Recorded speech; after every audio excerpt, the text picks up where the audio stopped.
Hi, Becky Doyle here, author of the Debunking Addiction blog on healthyplace.com. This week I want to talk to you guys about the stigma around addiction recovery and how that poses a barrier to a lot of people who are considering trying to quit whatever it is that they're addicted to.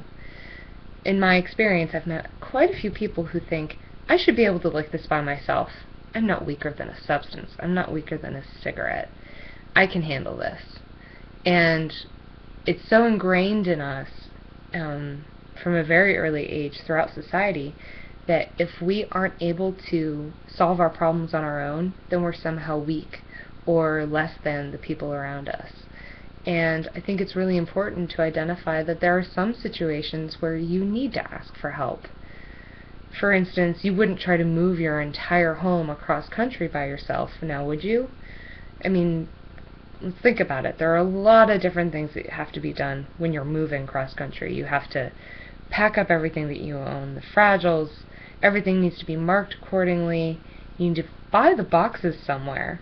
You need to go out and get resources in order to accomplish this task.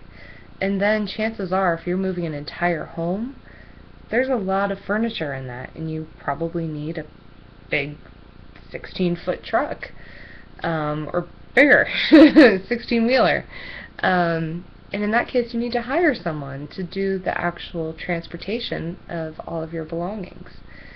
And I think that there are more situations in life that fit this type of issue where we need to receive help and be willing to ask for help from other people around us than we're willing to readily admit. Addiction recovery is one of them. Mental health is a whole nother topic. There's a whole nother blog for that on Healthy Place. You can check that one out. But I think that this is something that doesn't get talked about enough. If it were, there wouldn't be so many people that I'm still encountering on a regular basis who think, oh, I don't need to see a doctor about this. I don't need to get any outside help, or I don't need those resources, but thanks, but I don't need it. I can handle this. There would be fewer of those people in the world if we talked about addiction in this way. And one of the things that I would really like to share to any of those naysayers out there is that I found that for myself, when I asked for help and when I allowed myself to receive it, and I just felt surrounded by the support and the love of my friends and family, I felt so much stronger, and I felt so much more capable of dealing with life on a daily basis. Just knowing that I had them there by my side, it was a huge relief. And I think there is something to be said for, first of all, the courage that it takes to be able to reach out and say, I don't know how to do this on my own, or I need help. And sometimes that help may be something as simple as a little bit of support or personal accountability. You may not even be asking this person to do very much, but just knowing that they're there with you on this journey is a huge boost. And I feel very strongly that I would not have stayed sober in early recovery had it not been for this network of friends and family in recovery that I had built up around myself.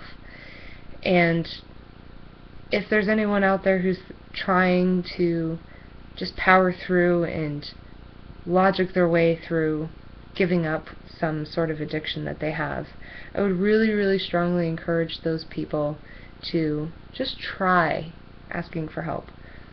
It doesn't matter how. And even, okay, so let's just test the theory. Let's just say, okay, so you're not trying to quit an addiction, but think about something that you do on a fairly regular basis that you could possibly ask for help doing. It doesn't have to be something super complicated. It could be something as simple as asking somebody for help with something that you do around the house, or asking for somebody to listen to you talk about something that had happened that day, and just be aware of how you feel throughout that conversation, or at the end of the conversation, how has your perception of the problem shifted, and how are you feeling about yourself? Do you feel more powerful? Do you feel weaker? Do you feel more or less confused? Are things a little bit clearer than they were before as far as what's the next right thing to do? I think that would be a really interesting social experiment. I know what I think the outcome is going to be based on my own experience, but I want to hear what other people's experiences are. So take that and let me know what you find. And I look forward to an engaging discussion. Thanks for tuning in, and have a great week.